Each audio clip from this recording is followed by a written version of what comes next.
चल बाळा. चल.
थांबा, शांत व्हा.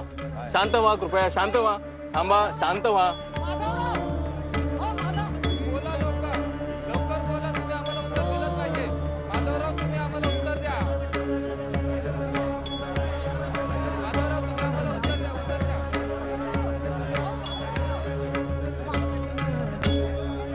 काय आहे हो? नाही, हे पत्र महादेवरावांना द्यावयाचे होते, पण ते जरा गडबडीत दिसतात. आता त्यांना हे पत्र द्यावयाचे म्हणजे मला सभा संपेपर्यंत थांबावे लागेल.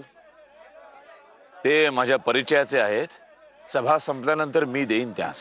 वा, हे उत्तम झाले. घ्या. धन्यवाद. माधवराव, आपण स्वतः विधवा पुनर्विवाहाचे पुरस्कर्ते आहात आणि ही सगळी मंडळी आपले विचार जाणून घेण्यासाठी येथे जमले आहेत. परंतु आम्ही असे ऐकले आहे की आपण स्वतः एका कुमारिकेशी विवाह करणार आहात आणि या संदर्भात आम्ही आपल्या वडिलांना भेटाव्यास गेलो होतो. परंतु भांडारकर, आम्ही हा विवाह करणार नाही. विश्वास ठेवा. ठीक आहे.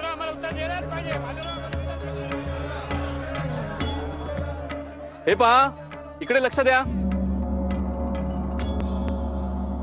नमस्कार, मी डॉक्टर रामकृष्ण गोपाळ भांडारकर. यापूर्वीही अनेक वेळा अशा लहान लहान सभांमधून आपल्या संस्कृतीचा खरा अर्थ आणि आजच्या विपर्यस्त रूढी याविषयी आम्ही आमचे विचार मांडले आहेत आणि आजही त्याच अनुषंगाने आपल्या लोकांचं उन्नयन व्हावे, मनुष्यांचे दमन करणाऱ्या रूढींमधून आपण बाहेर यावे, यासाठी विधवा पुनर्विवाह या विषयावर न्यायमूर्ती महादेव गोविंद रानडे आपले विचार मांडतील. नमस्कार. आम्ही महादेव गोविंद रानडे आज आपणा सर्वांना आणि आपल्या हिंदुस्थानी संस्कृतीस अभिवादन करतो.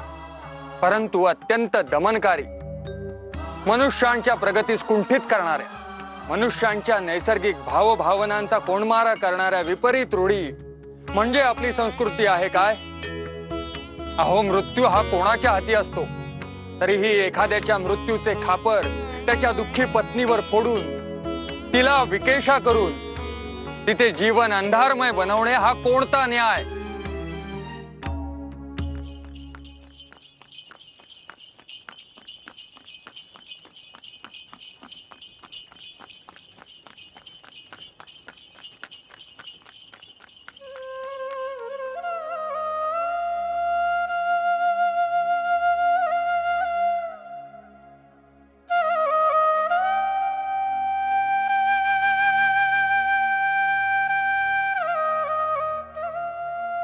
तात्यासाहेब, आम्ही यावे का? यावे यावे यावे. या या या या या या. नमस्कार. या या. तात्यासाहेब, हा. नमस्कार कर. असू द्या. आयुष्यमान भव. नमस्कार कर. आयुष्यमान भव मुली. या या. हो, या बाळंबजी. या या.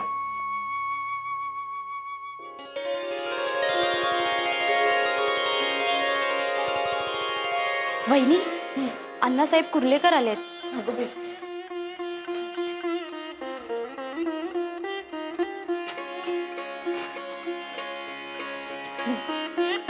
बाळंबजी, हे हरिभाऊ उपाख्य तात्यासाहेब जोशी. नमस्कार. आमच्या मंडळींच्या थोरल्या भगिनींचे श्वशूर. घ्या.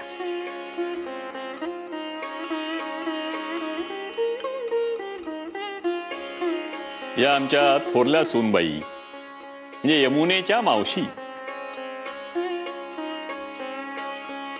सौभाग्यवती भव. आता आम्हास आज्ञा द्या. अण्णासाहेबांना सोडायला आलो होतो. आता आम्हास वाड्यावर जायला हवे. स्नानसंध्या करून मग आम्ही गोविंदरावांची भेट घेतो.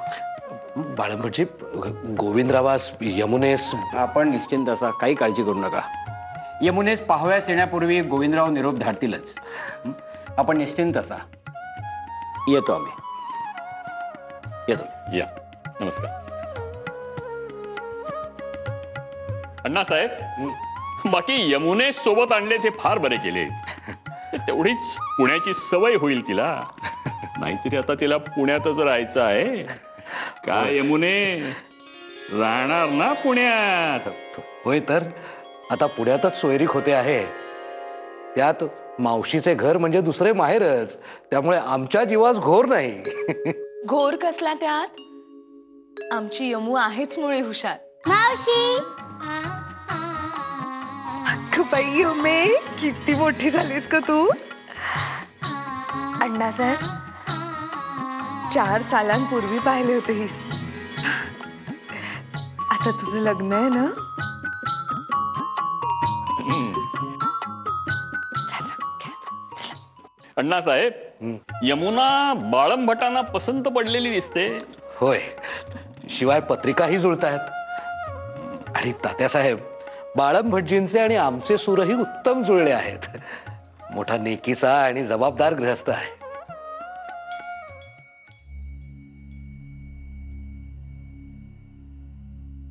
तात्यासाहेब, काय झाले? आपण विचारात का पडलात? काही काही काळजी करण्यासारखे तर म्हटले तर आहे, म्हटले तर नाही. म्हणजे? अहो, तुम्ही बाळंभटांना घेऊन देवराष्ट्रेस तुमच्या गावी परत गेल्यानंतर आम्ही नवऱ्या मुलाची सखोल चौकशी केली. मुलगा विद्वान आहे, त्यास मान आहे, पण नवऱ्या मुलाचा कल जरा आधुनिक विचाराकडे आहे. त्याची चिंता नसावी तात्यासाहेब. बाळंभटजींनी आम्हास पूर्ण कल्पना दिली आहे. वर हेही सांगितले आहे की मुलगा वडिलांच्या शब्दाबाहेर नाही. ते जरी खरं असलं अण्णासाहेब, तरी नवरा मुलगा हा विधवा पुनर्विवाहाचा कट्टर आणि जाहीर पुरस्कर्ता आहे. आपण सगळे सर्व जमवून आणू, पण नवरा मुलगा ऐन वेळेला लग्नाला उभाच राहायला नाही तर काय करायचं अण्णासाहेब?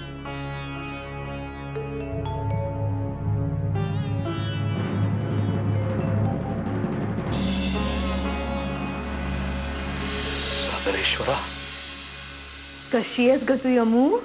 आई यमूचं लग्न आहे ना? हो तर, लग्न आहे आमच्या ठमीचं. मावशी, तुला माहितीये आईने ना तुझ्यासाठी काय पाठवलंय? काय? ओल्या नारळाच्या करंज्या. अगं बाई, खरं की काय? दरवेळी पाठवते हो माझी उमा. पण माझा खरा खाऊ काय आहे माहितीये का? माझ्या यमूचा गोड गोड पापा.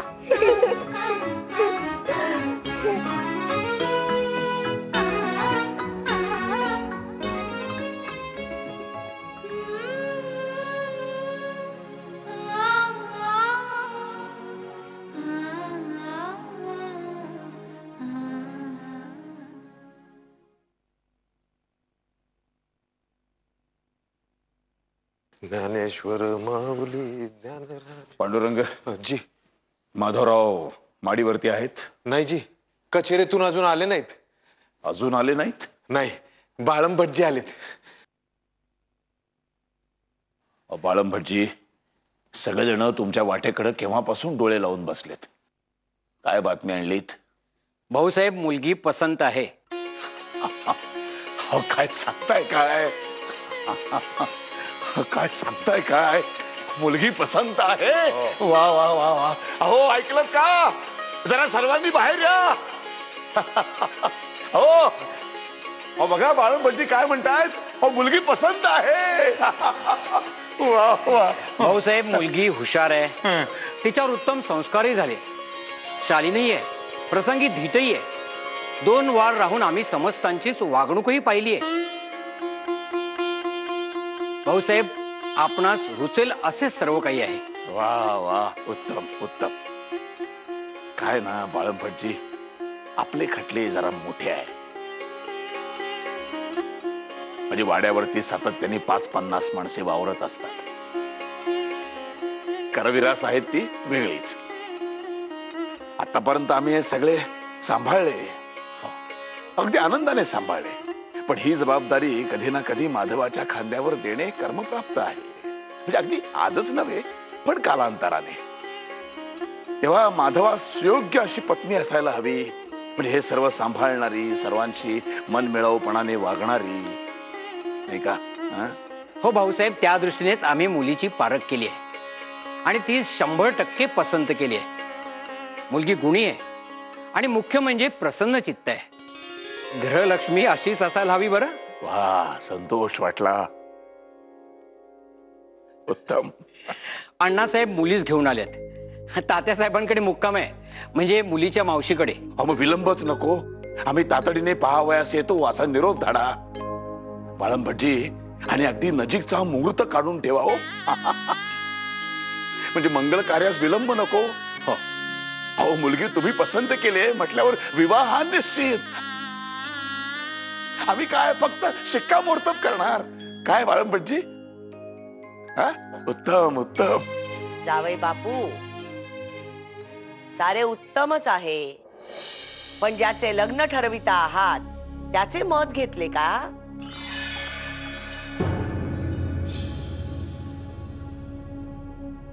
हे महाराज त्यांची काय मते मांडत बाहेर फिरत आहेत ते लक्षात घेता या विषयावर त्यांच्याशी चर्चा करण्याची खरं तर इच्छाच होत नाही.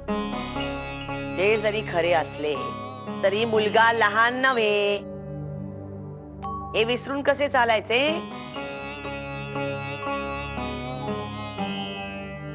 मी काय म्हणते, माधवाला विश्वासात घेतलेले बरे.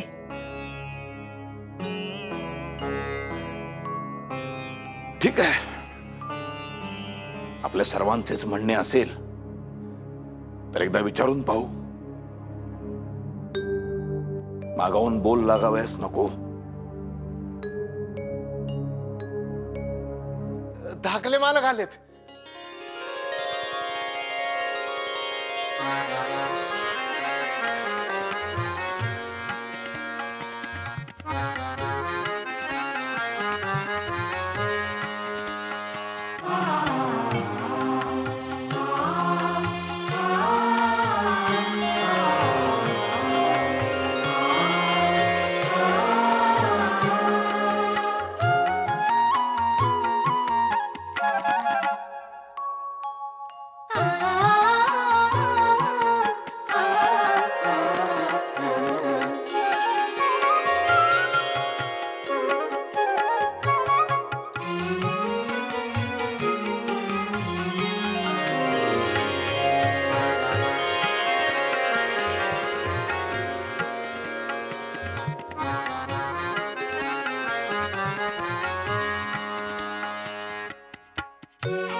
पण एक लक्षात ठेवू, मग पोरा मोठ्यांच्या आशीर्वादाशिवाय पोरीला सुख लाभणे नाही हो.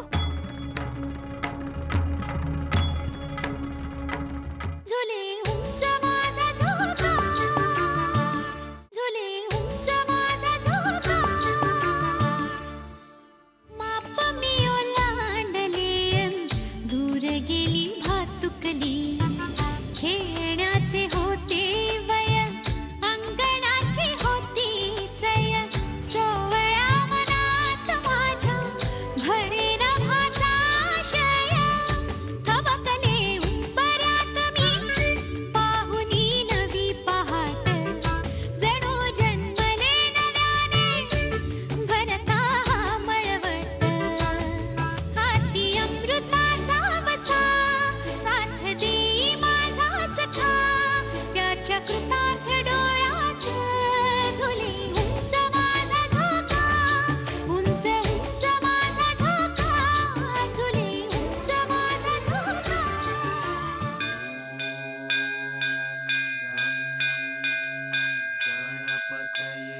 अगं उमा, काय जाऊ बाई, आज देवळात यावेळेस उशीर केलाच? काय सांगू जाऊ बाई, यमू गेल्यापासून जीवाची घालमेल चालली आहे नुसती. मला ना उमा तुझ्या मनाचा थांगच लागत नाही. इतके दिवस तिचं लग्न जुळत नाही म्हणून काळजी करत होतीस, आणि आता लग्न जुळतंय तर तुझ्या जीवास घोर. घोर नाही हो, जवळच सोयरीक झाली असती तर मुलगी डोळ्यासमोर राहिली असती, 15-20 वारांनी भेटता आलं असतं. पोरीने इतका जीव लावलाय ना की आता ती सासरी जाणार या कल्पनेनेच जरा. उमा, यमीचं लग्न जुळलंय यात आनंदच आहे हो आम्हाला, पण एक गोष्ट मात्र मनास नाही मानवली. असं का म्हणताय जाऊ बाई? नाही तर काय, एवढं मुलीचं लग्न जुळलं, तिला पाहण्यासाठी दूर लांब तिकडे पुणे शहरी अण्णा घेऊन गेले, पण मोठा भाऊ म्हणून तोंड देखलं तरी विचारलं का यांना? अहो, हा निर्णय सर्वस्वी पाहुण्यांचा होता. त्यात लग्न ठरल्यानंतर आपल्या सर्वांना तिथे बोलावून घेणारच आहेत ना. हे म्हणजे असं झालं वराती मागून घोडं धावलं. काय हे जाऊ बाई, हे कसले भलते सलते विचार घेऊन बसलात तुम्ही? आम्ही नाही हो घेते असले विचार, तुम्हीच पुरवता आम्हास. ह्यांचा पुण्यात जाण्याचा मानस होता तो काय हौस मौजेसाठी नव्हे हो. आपली पुतणी कुठल्या घरात जाते त्याचा घरंदाजपणा पाहायच नको. जावई 4 बुकं जास्त शिकलाय हे मान्य, पण इंग्रजी शिक्षणाबरोबर त्यांचे आचारही अंगीकारलेत की काय हे पाहावयास नको का? तुम्ही यमूच्या काळजीपोटी बोलताय हे पटतंय मला, पण पुरुष मंडळींच्या निर्णयाविरोधात आपणास काही बोलता येते का? काही सांगू नकोस. मनात आणले असतेस तर नक्की गळ घालून शकली असतीस त्यांना. अगं, नवरा जर मोठ्या भावास मान देण्यास चुकत असेल तर तुला आठवण करून द्यावयास नको? भाऊजींचा अपमान करावयाचा अजिबात हेतू नव्हता यांचा. पुरे उमा, पुरे. नवऱ्यास पाठीस घालावायची धडपड पुरे झाली आता. आमच्या नजरेस काही दिसत नाही असे समजू नका. दर खेपेस आम्हास दुय्यम दर्जाचीच वागणूक मिळत आली आहे. सासूबाई होत्या तेव्हापासून पाहत आलोय आम्ही. पण एक लक्षात ठेवू मग, थोरा मोठ्यांच्या आशीर्वादाशिवाय पोरीला सुख लाभणे नाही हो.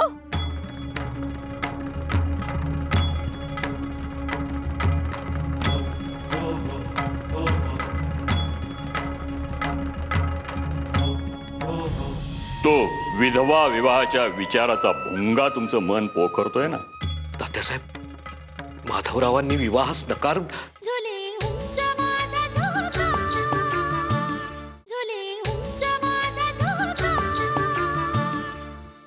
मावशी, मावशी, अगं हळूहळू, काय येतं इथं मिरच्यांमध्ये? मावशी. ओ,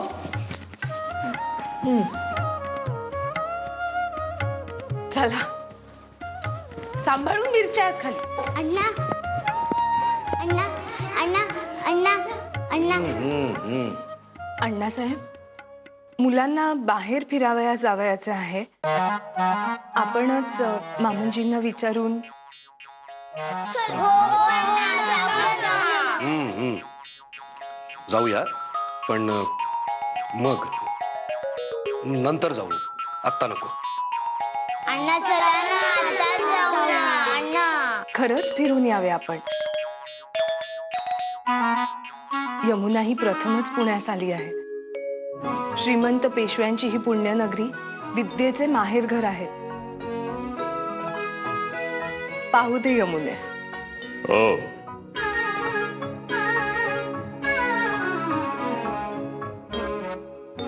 आणि तुमचंही मन थोडंसं रमेल. तो विधवा विवाहाच्या विचाराचा भुंगा तुमचं मन पोखरतोय ना, तेव्हा तुम्ही जाऊन या. खरे आहे, काय तो सोक्ष मोक्ष लागेपर्यंत चित्त थाऱ्यावर राहणे कठीण. तात्यासाहेब, माधवरावांनी विवाहास नकार. ऐकावे आमचे. मोकळ्या हवेवर फिरून या, आपोआप भले विचार मनात प्रवेश करतील. हो, तेही योग्यच आहे. परंतु तात्यासाहेब, नेमके गोविंदराव आले तर आम्ही घरात नाही असे व्हायला नको म्हणून. नाही, गोविंदराव तसेच येणार नाहीत. म्हणजे बाळम भटजी त्यांना तसेच येऊ देणार नाही. 4 गटका आधी रीतसर निरोप पाठवतील, मगच ते येतील. तुम्ही त्याची चिंता करू नका. ठीक आहे, आम्ही 2 घटका फिरून येतो. काय यमुने, काय जायचं ना? चला चला चला चला.